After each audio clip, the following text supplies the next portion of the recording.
खुदावंद का शुक्र करते हैं, खुदावंद के खादम को खुदावंद के पाक हवाले करते हैं। और मैं पास्टर नथानियल से दरख्वास्त करती हूँ कि आप कलाम के लिए दुआ कीजिए और सारी प्रस्तुति के लिए खुदावंद की शुक्रगुजारी कीजिए और खादम के लिए भी दुआ कीजिए ताकि खुदा में दलेर होकर खुदावंद के कलाम को हम तक जी नथानियल भाई।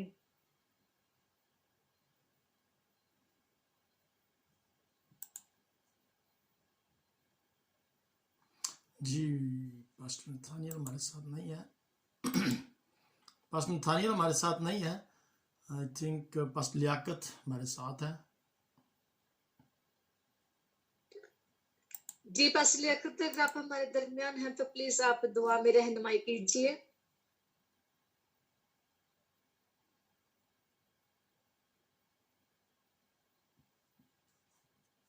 पास्टर जी मेरी आवाज आ रही है? हाँ जी जी सिस्टर जी, आपकी आवाज जो है वो आ रही है, लेकिन शायद उनके माइक अगर पे अवेलेबल नहीं है तो फिर मैं दुआ में और साबिर भाई, आप हैं साबिर भाई से दरख्वास्त करते हैं प्लीज आप दुआ में रहनुमाई कीजिए।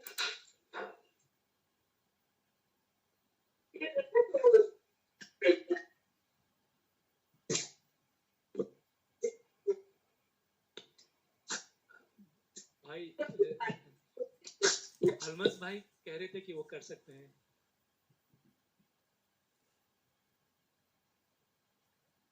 जी जी दुआ में रहनुमाई को भी करें, खुदा आप सबको बरकत दे।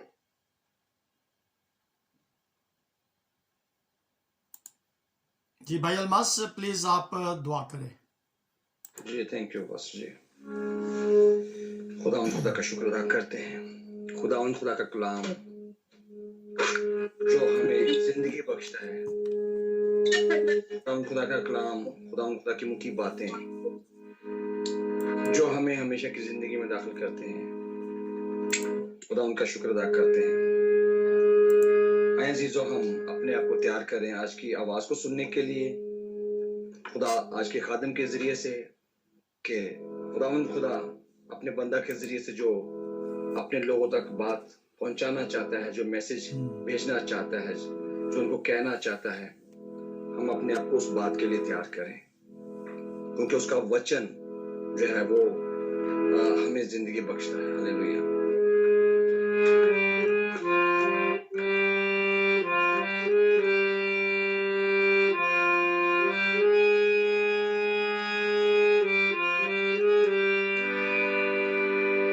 जब हम उसके कलाम को सुनते हैं तो हमें से तमाम वो कमियां कमजोरियां जाती रहती हैं। वो हमें काटता और छांटता है। खुदावंद का कलाम दो धारी तलवार है, वो बंद बंद और गुदे गुदे में से होकर गुजरता है। खुदावंद का कलाम हथौड़े की मानंद है। इसलिए आए हम खुदावंद की हुजूरी से आज के खादम के जरिए से आज के कलाम को मांगे कि खुदा हमारी जिंदगियों में आज के पाक कलाम के वसीला से में बरकत दे। तेरा वचन मेरे पाक यहोवा मैनू देंदा ए दलेरियां, देंदा ए दलेरियां। तेरा कलाम मेरे पाक खुदा मैनू देंदा ए दलेरियां, देंदा ए दलेरियां। बेआसां दे आस है, निर्बलां दा जोर है। तेरा कलाम मेरे पाक यहोवा मैनू देंदा ए दलेरियां, देंदा ए दलेरियां। ठोकरां दे विच मेरी बांह पड़ टुरेदा। हालेलुया। खुदा जब हमें तेरे सहारे की जरूरत होती है तो तेरा कलाम हमें तसल्ली बख्शता है। तेरी हजूरी में खुदा तेरे खादम को लेकर आता हूँ। ऐ खुदा तो अपने जलाल के लिए, अपने काम के लिए अपने खादम को आज कसरत के साथ इस्तेमाल करना। सर से लेकर पांव तक है खुदा पाकुल का मसा मांग लेते हैं। खुदा जब वो बोले तो वो नहीं बल्कि तेरी पाक रूह में चोकर बोले। खुदा अब्बा यहोवा पाक तेरी हजूरी में तमाम घरानों को, तमाम कलीसिया को हम पेश करते हैं और तेरी हजूरी में झुकते हैं कि आज के पाक कलाम के वसीला से सब जिंदगी से आसूदा हों। और खासकर तेरे खादम के लिए, पास्टर लतीफ साहब के लिए खुदा तेरी हजूरी से गहरा मुकाशफा मांगते हैं, अंदाज़े बयान मांगते हैं, वो राज की बातें जो तू आज अपने खादम के ज़रिए से बताने को है हमारी ज़िंदगियों पर असर करें और आज के पाक कलाम के वसीला से ज़िंदगियाँ से आसूदा हों। अपने खादम की ज़ुबान का ज़िम्मा लेना, होठों का ज़िम्मा लेना, ज़हन का ज़िम्मा लेना, जिस जगह पे वो बैठे हैं खुदा उस सारे माहौल को, एनवायरनमेंट को, सारी जगह को खुदा तेरी हजूरी में देते हैं। तेरे पाक का मसा चाच, तेरे पाक का अबर छाया रहे जब तक है खुदा तेरा खादम तेरे मुंह की बातों को बोलता रहे, तेरे अल्फाज को बयान करता रहे, तेरे पाक का अबर उसके ऊपर छाया रहे। खुदा बोलने वाला वो नहीं बल्कि तेरी पाक उसमें से और कर बोले। तेरे नाम को इज्जत और जलाल मिले, हम घटते चले जाएं और तू हमारी जिंदगी में बढ़ता चला जाए। तेरा शुक्र अदा करते हैं। खानत की खिदमत करने वाली आज बहन को है खुदा तेरी हजूरी में देते हैं, अपने नाम के लिए, अपने जलाल के लिए कसरत के साथ इस्तेमाल कर। इबादत की शुरू से लेकर आखिर तक तो हम सबके साथ होना, हमारी बड़ी मदद और रहनुमाई कर और हमारे राब्ते को बहाल रखना ताकि खुदा मिलजुल कर तेरे नाम को इज्जत और जलाल देते रहे। ये सब कुछ मांगते पाते हैं तुझ खुदा ये हवाई से यीशु मसीह का वास्ता देकर, आमीन आमीन आमीन। गॉड ब्लेस यू बस।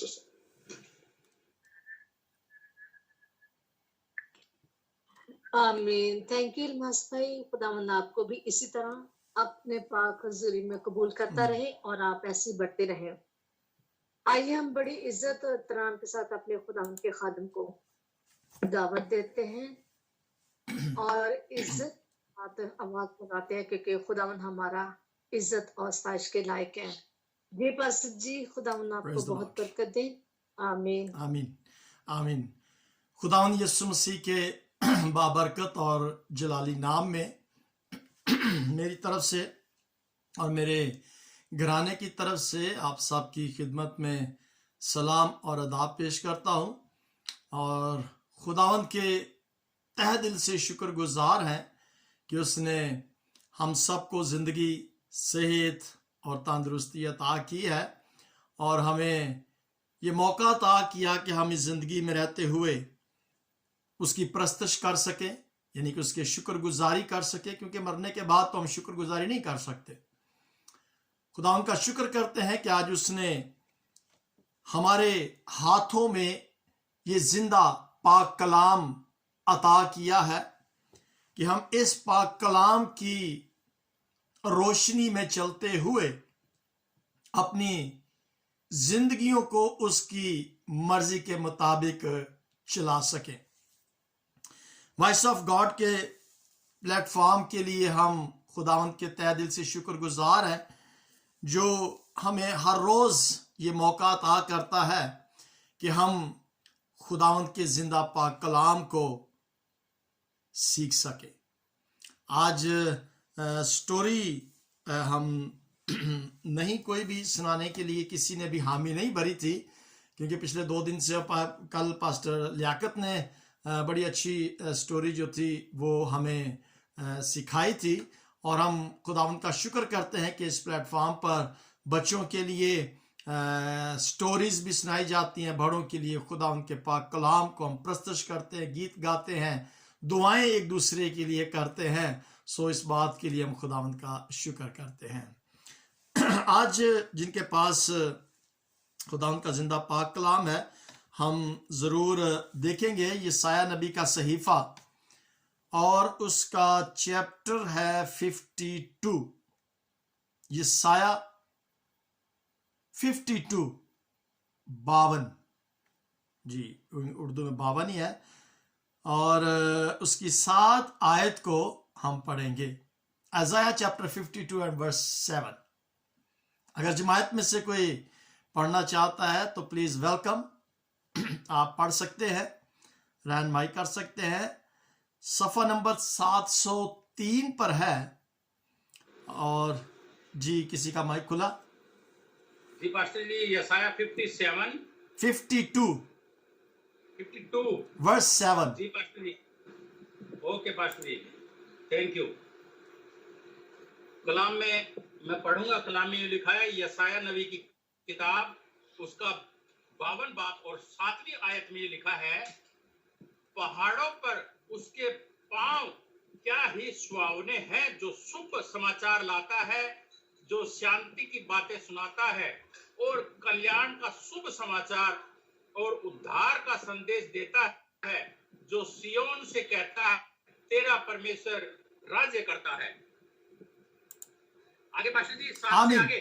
बस बहुत बहुत शुक्रिया भाई सूरत, खुदावंद आपको बरकत अता करे। कलाम के पढ़े और सुने जाने से हाजिर जमायत को और सबको बहुतायत की बरकत मिले। Hallelujah, hallelujah, praise the Lord. सुनने वालों को और पढ़ने वालों को खुदावंद कसरत से बरकत अता करे। मैं उर्दू में इसे पढ़ना चाहूंगा। जी, उर्दू में।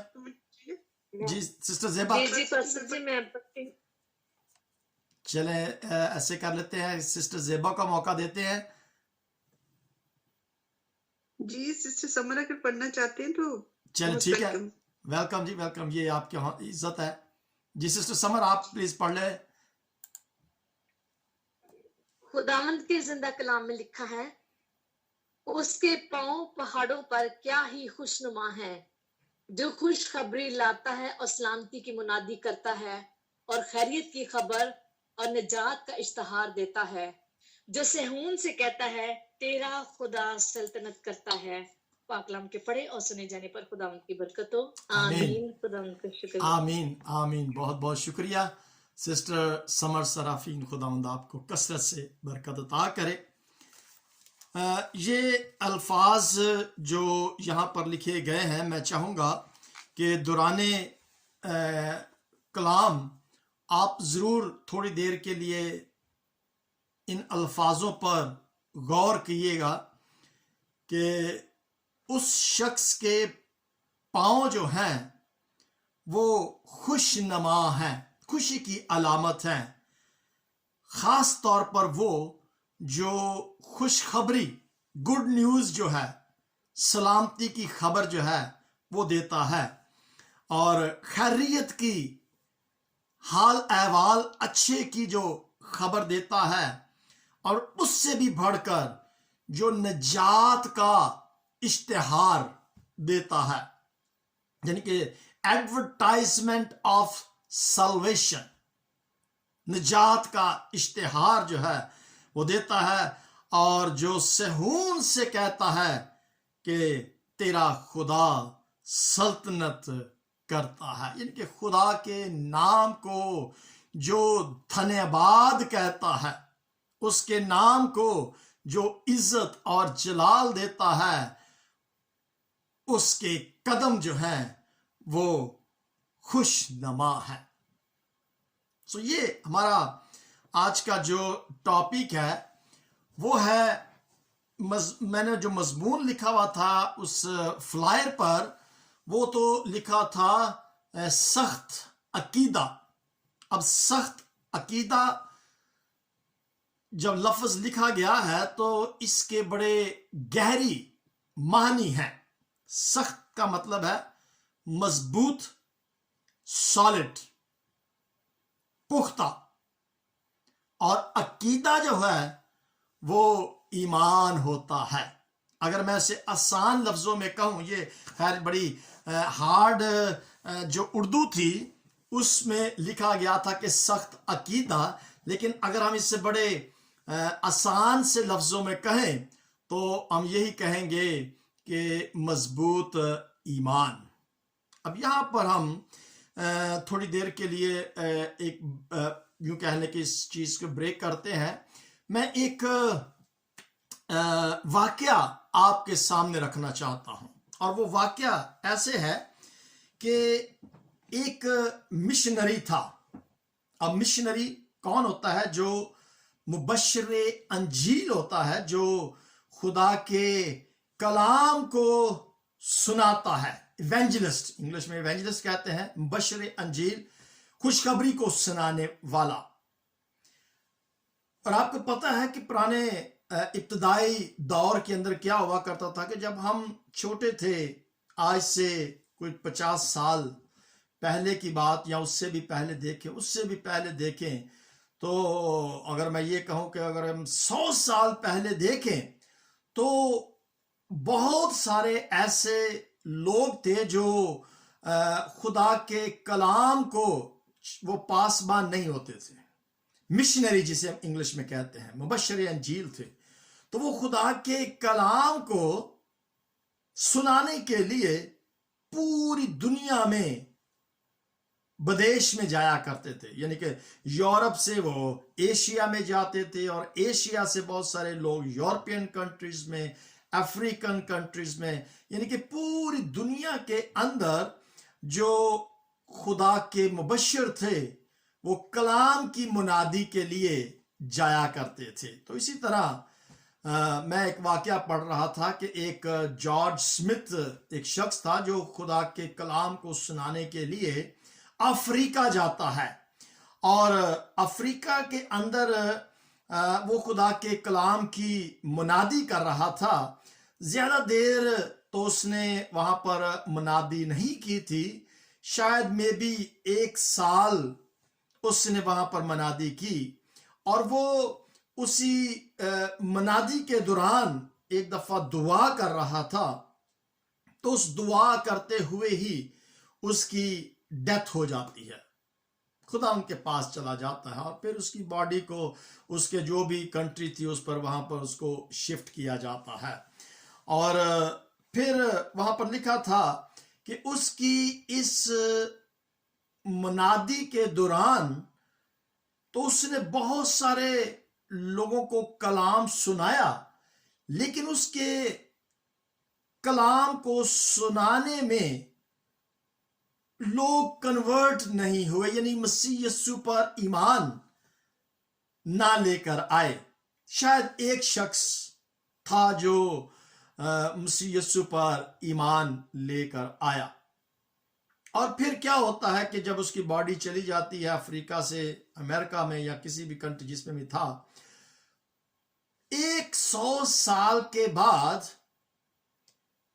कुछ और मिशनरी जो थे वो वहां पर आए और उन्होंने कलामे मुकद्दस को पाया और उसी जगह पर जहां पर वो मिशनरी जो था वो रहाइश पजीर था, रहता था, उन्होंने जब उस कलामे मुकद्दस को देखा तो उसके अंदर एक शख्स का नाम लिखा हुआ था कि ये शख्स जो है इसने मसीह यीशु को कबूल किया है और उस पर ईमान लेकर आया है।